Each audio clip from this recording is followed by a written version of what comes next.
कुरुक्षेत्र के युद्ध मैदान में जब अर्जुन अपने ही बंधु बांधवों, गुरुजनों और मित्रों को सामने खड़ा देखता है तो उसका मन मोह और दुख से भर जाता है। उसके हाथ कांपने लगते हैं, धनुष छूट जाता है और वह युद्ध करने से मना कर देता है। तब भगवान श्री कृष्ण अर्जुन को जो दिव्य ज्ञान देते हैं वही श्रीमद् भगवद गीता कहलाता है। भगवान श्री कृष्ण सबसे पहले अर्जुन को आत्मा का ज्ञान देते हैं। वे बताते हैं कि यह शरीर नश्वर है लेकिन आत्मा अमर है। जिस प्रकार मनुष्य पुराने वस्त्र त्याग कर नए वस्त्र धारण करता है, उसी प्रकार आत्मा पुराने शरीर को छोड़कर नया शरीर धारण करती है। इसलिए मृत्यु केवल शरीर की होती है, आत्मा की नहीं। इसके बाद श्री कृष्ण कर्म का महत्व समझाते हैं। वे कहते हैं कि मनुष्य का अधिकार केवल कर्म करने पर है, उसके फल पर नहीं।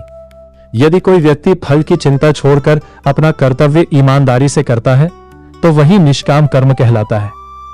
यही जीवन में सफलता और शांति का मार्ग है। श्री कृष्ण अर्जुन को बताते हैं कि प्रत्येक व्यक्ति का अपना धर्म और कर्तव्य होता है।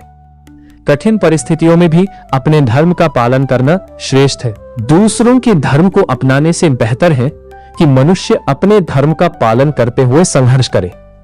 गीता में मन और इंद्रियों को नियंत्रित करने का भी संदेश दिया गया है।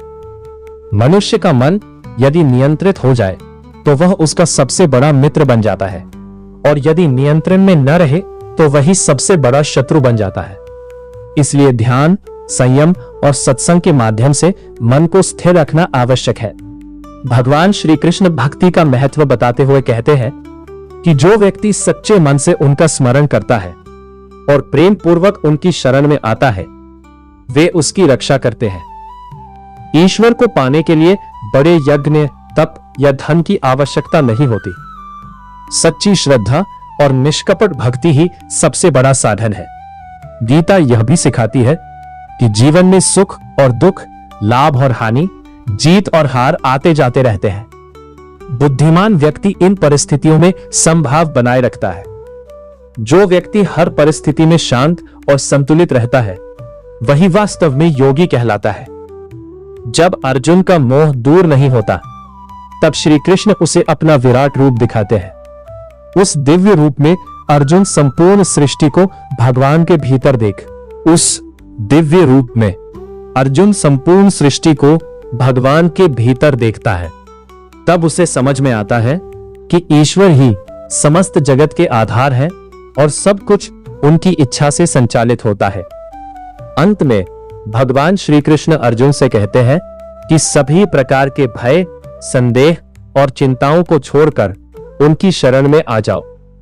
वे सभी पापों और कष्टों से रक्षा करेंगे। ये गीता का सबसे महत्वपूर्ण संदेश माना जाता है।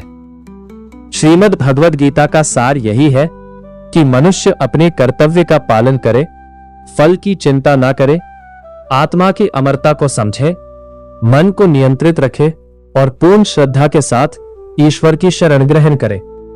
ऐसा करने वाला व्यक्ति जीवन में शांति, सफलता और परम कल्याण प्राप्त करता है।